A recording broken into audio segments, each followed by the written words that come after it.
Sahabat peradaban kasih ekologis yang terkasih, selamat berjumpa dalam renungan harian bersama saya Romo Alois Budi Purnomo PR melalui channel ini. Semoga panjenengan selalu sehat, tetap semangat tanpa sambat, dan selalu bahagia kebahagiaan yang bersumber dari Tuhan Allah kita. Mari kita awali perjumpaan kita dengan bersatu di dalam doa. Dalam nama Bapa dan Putera dan Roh Kudus. Amin. Allah Bapa Maha Setia, Putramu Yesus Kristus telah memberikan dirinya demi keselamatan kami. Mampukanlah kami untuk saling berbagi dan memberikan diri satu sama lain, terutama kepada mereka yang menderita dan berkekurangan. Kami bersyukur kepadamu atas teladan Rasul Petrus, Paulus, dan para murid lainnya, terutama yang dilanjutkan dalam diri Bapa Suci, Paus Fransiskus, sebagai pengganti Rasul Petrus dalam menggembalakan umat-Mu. Kami bersyukur atas teladan kerendahan hati, kesederhanaan, dan cinta kasih kepada semua orang tanpa diskriminasi, juga dalam rangka menjaga keutuhan ciptaan dan kelestarian lingkungan hidup. Semoga kami mengikuti teladannya. Demi Kristus Putramu Tuhan dan pengantara kami yang hidup dan berkuasa bersama Dikau dalam persatuan dengan Roh Kudus Allah yang Maha Esa, Tritunggal Maha Kudus, sepanjang segala masa. Amin. Dalam nama Bapa dan Putera dan Roh Kudus. Amin. Sahabat peradaban kasih ekologis yang terkasih, kita melanjutkan pembacaan kita dan permenungan kita berdasarkan surat pertama Rasul Paulus kepada jemaat di Korintus sebagai bacaan pertama penanggalan liturgi Gereja Katolik Roma. Hari ini kita membaca bab 4 ayat 6 sampai 15. Saudara-saudara, dari aku dan Apolos, hendaknya kalian belajar apa artinya ungkapan jangan melampaui yang ada tertulis. Jangan ada di antara kalian yang menyombongkan diri dengan jalan, mengutamakan yang satu lebih dari yang lain. Sebab siapakah yang menganggap engkau begitu penting? Adakah di antara milikmu yang bukan pemberian? Dan jika itu memang pemberian, mengapa engkau memegahkan diri seolah-olah itu bukan pemberian? Kalian telah kenyang, kalian telah kaya, dan tanpa kami, kalian telah memerintah. Alangkah baiknya kalau benar demikian, yakni kalau kalian menjadi raja, sehingga kami pun turut menjadi raja dengan kalian. Menurut pendapatku, Allah memberi kami, para rasul, tempat yang paling rendah, sama seperti orang-orang yang telah dijatuhi hukuman mati.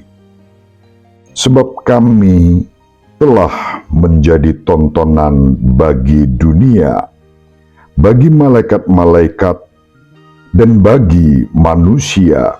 Kami ini bodoh oleh karena Kristus, tetapi kalian arif dalam Kristus. Kami ini lemah, tetapi kalian kuat. Kalian mulia, tetapi kami hina. Sebab saat ini kami lapar, haus, telanjang, dipukuli, dan hidup mengembara. Kami melakukan pekerjaan tangan yang berat.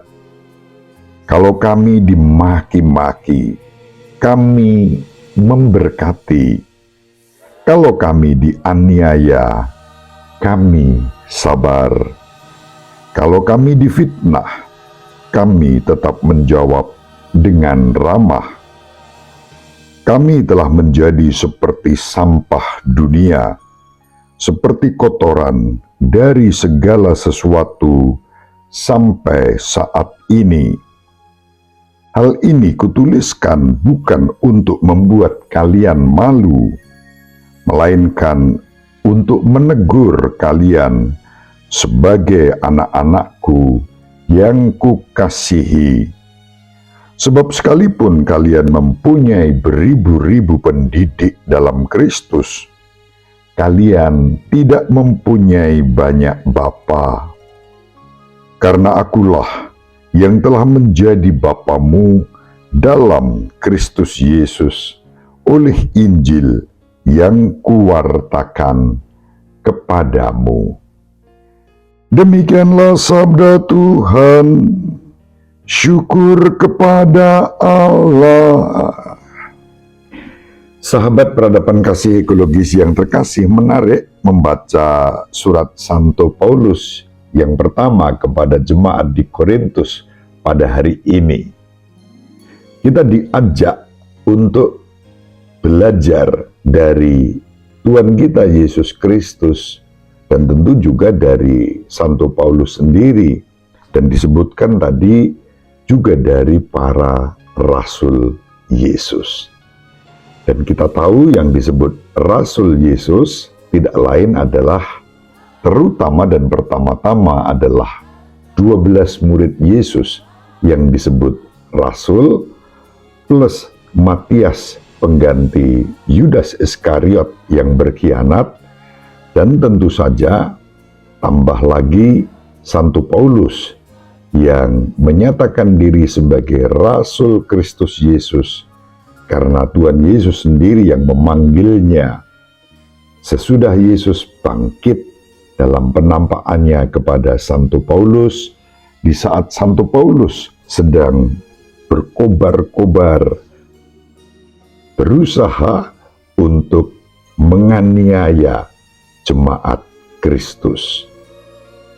Sahabat peradaban kasih ekologis yang terkasih, jemaat Kristus yaitu gereja yang dibangun atas dasar para rasul dengan Santo Petrus sebagai batu karang dan gembala utama, diajak untuk belajar rendah hati.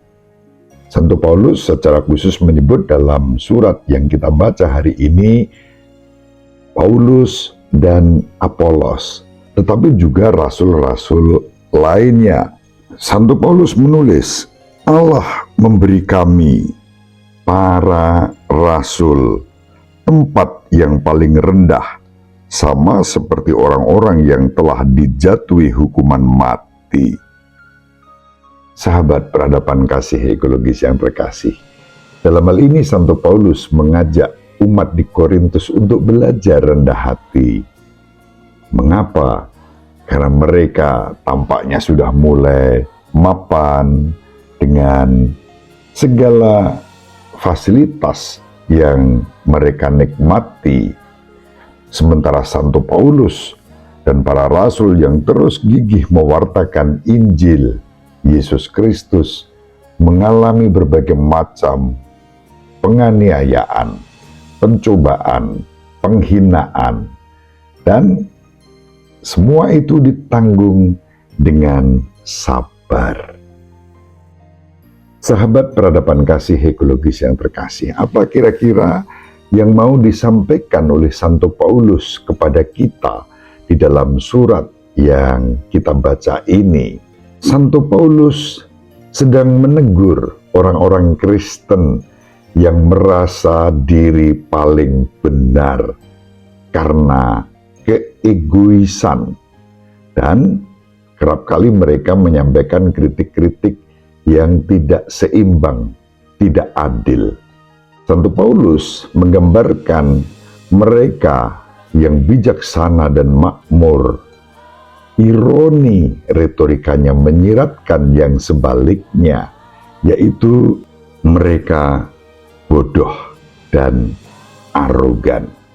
Penolakan mereka untuk menerima kebodohan Kristus, yakni salib, memperlihatkan kesombongan dan arogansi mereka dan mengungkapkan betapa remehnya penghinaan yang dialami oleh para rasul. Karena mewartakan Kristus, Santo Petrus, Paulus, dan para rasul lainnya telah menjadi seperti penjahat yang dipermalukan di depan umum. Orang bodoh di mata dunia yang lemah, mereka dimaki-maki, direndahkan, lapar, haus, berpakaian buruk, diperlakukan kasar, mengembara, untuk mengatakan tidak punya rumah atau tunawisma, dan mereka harus bekerja keras untuk menghidupi diri mereka sendiri. Sudah begitu mereka kerap kali difitnah dan diperlakukan seperti sampah. Mereka diejek, mereka dianiaya. Maka Santo Paulus mengingatkan kepada umat di Korintus bahwa mereka harus hidup di dalam cinta kasih sebagaimana Injil menghendakinya. Tuhan Yesus Kristus sendiri mengajak kita untuk hidup di dalam kerukunan, persatuan, bukan saling menghina satu terhadap yang lain, apalagi menghina atas nama Kristus yang diimani. Itu sama sekali berlawanan dengan Yesus dan Injil.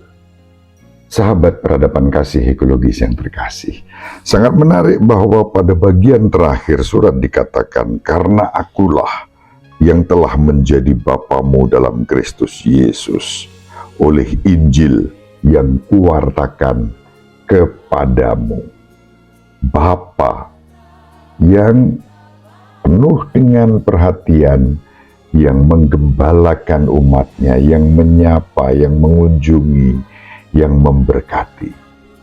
Dan kebapaan ini yang bersumber dari Tuhan kita Yesus Kristus dalam persekutuan dengan Allah Bapa dan Roh Kudus. Penghayatan atas penggembalaan terhadap gereja yang didirikan oleh Yesus atas dasar para rasul, khususnya Santo Petrus sebagai batu karang dan gembala, menjadi tanda kebapaan untuk dunia. Sahabat peradaban kasih ekologis yang terkasih, tanpa banyak kata kita sudah menyaksikan sendiri bagaimana kebapaan salah satu pengganti Rasul Petrus, yakni Bapa Suci Paus Fransiskus, yang menggembalakan umatnya, yang menggembalakan dunia, yang menggembalakan siapa saja. Kehadiran Bapa Suci di Jakarta menjadi tanda untuk bukan hanya Indonesia, tetapi segala bangsa, bahwa kehadiran sosok Bapa yang rendah hati, yang penuh kasih, menjadi tanda kehadiran Kristus sendiri.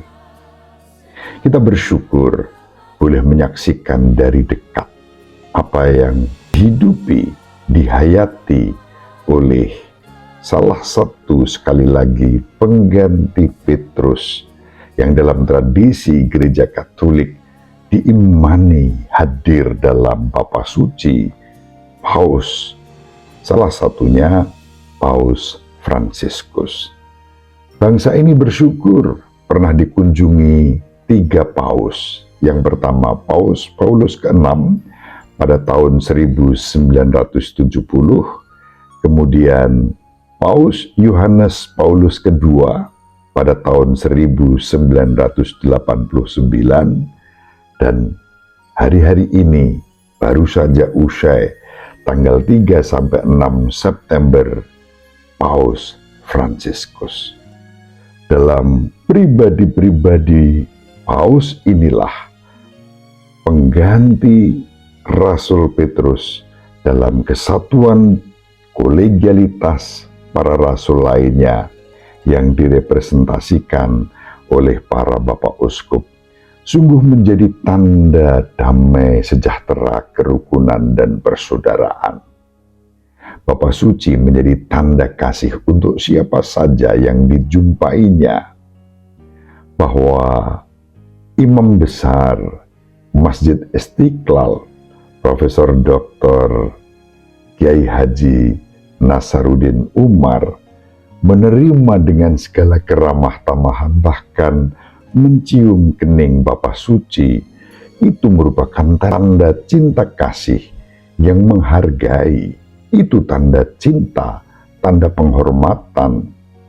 Maka dari itu, apa yang disampaikan dan ditunjukkan oleh Imam Besar Masjid Istiqlal bagi saya pribadi menjadi tanda sikap hormat dan cinta. Itulah sebabnya Bapa Suci Paus Fransiskus pun menerima ungkapan dan tanda itu dengan cinta dan syukur. Beliau bukan hanya menjabat tangan Imam Besar Masjid Istiqlal, tetapi juga mencium dan menempelkan di pipinya tangan kanan Imam Besar Masjid Istiqlal Jakarta. Sangat jelas kesaksian para pemimpin yang melayani dalam kerendahan hati dan cinta, syukur kepada Allah. Mari kita juga belajar untuk saling melayani dalam cinta, bukan dengan saling menghina, memaki, menjelek-jelekkan, merendahkan, tetapi dengan saling melayani dan menghadirkan semangat persaudaraan tanpa diskriminasi. Semoga bermanfaat. Ibu Maria dan Bapak Yosef selalu mendoakan kita. Semoga panjenengan semua sahabat peradaban kasih ekologis yang terkasih bersama seluruh anggota keluarga dimanapun berada, dibimbing, dilindungi, dan diberkati oleh Allah yang Maha Kuasa, Bapa dan Putra dan Roh Kudus. Amin. Terima kasih, salam sehat, tetap semangat tanpa sambat, selalu bahagia, kebahagiaan yang bersumber dari Tuhan Allah kita. Salve, shalom, salam sejahtera, berkah dalam. Sahabat peradaban kasih yang terkasih, sampai jumpa pada episode berikutnya. Terima kasih atas kebersamaan kita. Salam peradaban kasih ekologis, berkah dalam.